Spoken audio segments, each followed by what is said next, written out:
What's up, humans, and welcome to a new Psicoactivo. Happy Tuesday, everybody. I know that the video about the AI maybe it didn't work as I expected, but I felt the need to do it just so I could give you guys my thoughts on what's going on. But luckily, we have a lot of material.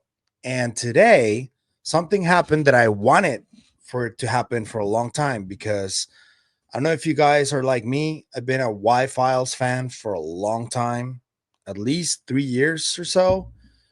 And I've only seen Gino and AJ from the Y Files, who are brothers, who are part of the comedy community. If you guys didn't know, they're friends with all the comedians from Los Angeles and other places.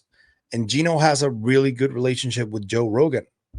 So I guess they visited Joe Rogan in Austin, where Rogan lives, and AJ was a guest on the Joe Rogan Experience for the second time. This time he was on his own. And at the beginning, like anybody would, AJ seemed a little nervous, but then he started picking up pace and he started talking about everything. He talked about every conspiracy theory you can think of, every single thing that he's covered on his channel. He talked about Operation High Jump, about DARPA, about the CIA, about the Project Bluebeam, everything he's covered so far. And he explained his method. And I was very happy to hear him give credit to Art Bell, who I would say is the biggest inspiration for the Wild Files. They have a picture of him right in the background, and he's always been like really complimentary of Art Bell. And deservedly so. I think he's one of the goats, if not the goat of communication when it comes to the paranormal and phenomenology. He's like the OG. And I like to brag about this because I really love the fact that just last year, on the day of my birthday, I realized that Art Belt and I shared birthdays. So I'm going to be thinking of something to do on June 17th for my birthday and Art's birthday about art. So be aware of that. But I really liked the conversation that these two had. Joe Rogan is just as much of a fan of the Y Files as the next person. So it was really nice to see them just waxing poetic about everything. But I do have a couple of clips that I do want to show you guys, just small ones, because I think it's important. The first one is the most controversial, you could say. And the reason that I made this video, it's because we've heard in the past some conflicting information about Dr. Hal Puthoff. And the majority of people really regard him highly esteemed physicist and highly esteemed scientist. And I think he is. He's taken pictures even on the train on his way to a convention once. I don't remember who took that picture, who he took that picture with, but he was really nice about it. He was really humble about it. You just saw this guy on the train like anybody else. So that speaks volumes of humility that he has. And I really like that about him. And every time I hear him speak, he's very knowledgeable. He once gave a really nice analogy of Ingo Swann, who is one of the people he investigated the most. And Ingo kept telling scientists that they needed to remain open minded and to be aware that the materialist world is not the only one that they need to be looking into. Also, the ethereal world needs to be looked into by scientists. It's important to do so. But there are also some stories that are not so nice about Dr. Putoff. And one of the people that I interviewed has really close contact with him. And I just talked about this on Podcast Paranormal with Fepo because I've been looking into Dr. Jacobo Greenberg's disappearance, and I found pictures of him with Dr. Jacques Vallée, with John Keel, with Dr. Andrea Pujarich, and other phenomenologists of the era. I didn't see a picture with Dr. Hal Puthoff, but the fact that Andrea Pujarich was there, and Pujarich was part of Stargate for a moment there, it just brings me to think that probably Dr. Puthoff knew who Greenberg was, and I've been asking around. And this person that I already interviewed, I asked this person about Dr. Puthoff, and I told him about disappearance and everything. And I don't know, maybe there was a miscommunication there, but this person reacted poorly. They told me that they wouldn't entertain any conspiracy theories, and they saw it as an insult because they really like Dr. Putoff, and they believe he's a good man. I do too. When I saw that there was this miscommunication problem, I told this person, "Hey, I'm not accusing Dr. Putoff of anything. I'm just saying maybe he knows what happened to Grimberg, or maybe he knew about him, and I'd like to ask him about it." And this person like lowered their temper, and they realized that I didn't really mean any harm with my questions, just asking questions. And I would do the same with Dr. Jacques Vallée. I would love to have them both on a conversation and just talk to them about that. What were those conferences like in the 80s? Because there were many. And by 1985, they were celebrating 100 years of these conferences about phenomenology. And not a lot of people know about that. They've been doing those since 1885. And I don't even know if they're doing them still. They may be. But I would love to ask them both about that. Another aspect that seems a little dark about Dr. Putoff is this one that AJ talked about. Doty is also, he said as recently as 2019, Hal Puthoff tried to recruit him for a disinformation campaign with ATIP. Really? So Hal Puthoff has been a part of disinformation campaigns. Allegedly forever. And what have they been doing? Allegedly forever. That's a strong statement, AJ. And well, with these disinformation campaigns, what have they been trying to muddle? Just to keep guys like you and me fascinated and trying to figure stuff out while they can just operate their advanced technology in peace. Like, let them think it's aliens and UFOs. That's fine. What a dirty thing to do to filthy. us. If that's true, I would guess that advanced technology they're talking about has something to do with Bob Grinier's research. And it may have something to do with certain people that are more equipped to for ESP than others. And I see this as an athlete's kind of talent, you know. Everybody can do remote viewing, but not everybody can do it, for example, like Ingo Swann, right? Or Joseph McMoneagle, right? They were considered some of the best remote viewers ever. Pat Price is another one. And Pat Price, his story is really dark, so I will save that for another occasion. But he was also one of the most talented ones, like a natural. The same goes for all ESP. And I think that's where the big secret is. There must be some kind of a connection between this technology, which may or may not be from here, may or may not be ancient, may or may not be eternal. And that's what they've been keeping from the people. That's what AJ Giuntoli is talking about here from the Y files. And it may be possible. I don't know. I'm looking into it, though. In the 50s, they were very public about anti-gravity. It was in the papers. The G engine, they were talking about it. And then suddenly, whoosh, quiet. Yeah. Jesse Michaels talks about that all the time, the Townsend Brown. Yes. Yeah. Townsend, and Ning Lee, remember her story, the physicist who right. And then she died in a car accident after she came back from China. Oops. Whoopsies. Mm-hmm. Yeah. Yep. So that was AC gravity. If you guys want to look that up, she used to give talks and all of that. Mm-hmm. She was funded by DOD for $400,000, so we know that for sure. And then she just goes dark. She goes dark for 11 years. Shows up, I think, in 2013. She's back. 2014, she gets hit by a car. Yeah, the Ning Lee story is very interesting too. But he mentioned Jesse, of course. And the first time I heard about this was from Eric Weinstein. I've told you guys before about this. He was on Joe Rogan too, and he talked about this G engines are common and the conference that took place at Chapel Hill, and about how two groups of different physicists were discussing anti-gravity, if it was a real thing or not. And also simultaneously, Thomas Townsend Brown was doing his own thing. And there's a lot of history there that Jesse Michaels has been talking about for a while. One of his best episodes ever on American Alchemy has to do with Thomas Townsend Brown and the potential, use of time travel technology, possibly even.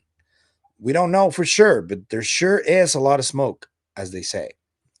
Another clip that I want to show you guys has to do with the same thing, essentially, what the government may have been hiding for the longest time. That has to do with anti-gravity technology. So I'm going to show you guys what I'm talking about. Okay, so here it is. They talk about a patent of a triangular shaped craft. And they talk a little bit about the history of what is now known as a TR-3B. They talk about a predecessor to the TR-3B. And AJ seems to be really well informed about it. So here it is. Triangular spacecraft. What is this? Stumbled down a little rabbit hole and found a patent that exists or did exist. It was abandoned in 2006.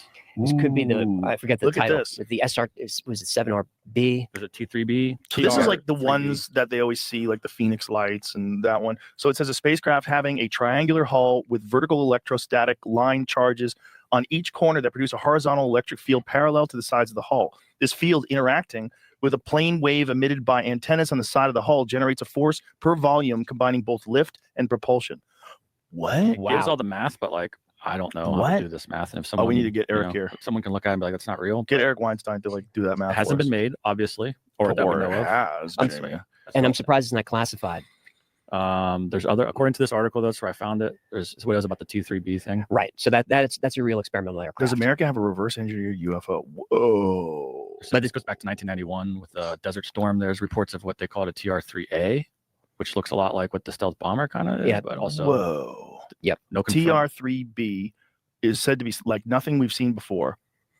This was what I got to from Liquid Mercury. I was trying to find stuff about it, and there's theories that people say that like this is probably what they're running off of. It's supposedly powered by a reverse engineered anti-gravity drive that was recovered from a crashed alien spacecraft. The TR-3B is where reports of UAP performing seemingly impossible aerial maneuvers intersect with stories about very real aircraft. Read the next paragraph. There are lots of claims over the internet about TR-3B's anti-gravity drive, most of which include using nuclear power to rotate highly pressurized mercury to produce plasma and in turn a gravitational field. Whoa. Something about the mercury. Something about the mercury. Did you guys hear that? And there's just one more thing that I want to add about the Hal Puthoff dark stuff that I think needs to be talked about, which is that he was linked to Mr. Rick Doty, who I don't really talk about in this channel. If you want to know more about his story, you can either go to a Twitter space where he is constantly there, or you can watch the Mirage Man documentary about the story of Paul Benowitz. That's all I will say. But he was part, when he was at AFOASI, he was part of a group called the Aviary. You know, and I'm not just talking about like lights in the sky or crop circle in the middle of the woods, or even a story that they heard from a friend of a friend, something that they saw with their own eyes and they think is real.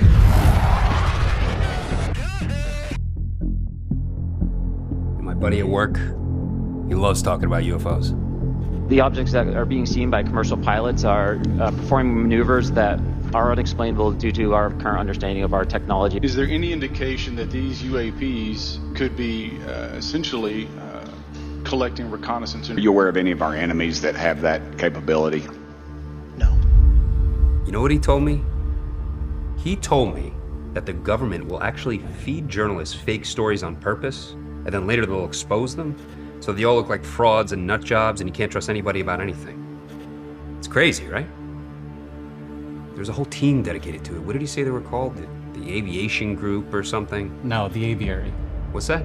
The Aviary, it's the group of individuals loosely associated with military intelligence. They act as disinformation agents effectively. They create and spread fake government documents in order to discredit real legitimate researchers who are trying to talk about this stuff, as well as contaminating the flow of information so then nobody knows what's going on. I mean, you don't have to look far to find it, right? All you need is an internet connection. You can look up things like the Majestic 12 documents, Project Serpo, psychological operations of Paul Benowitz. He's an American citizen, for God's sake. I mean, it's everywhere. You can't escape it. So that's probably why nobody knows what's going on.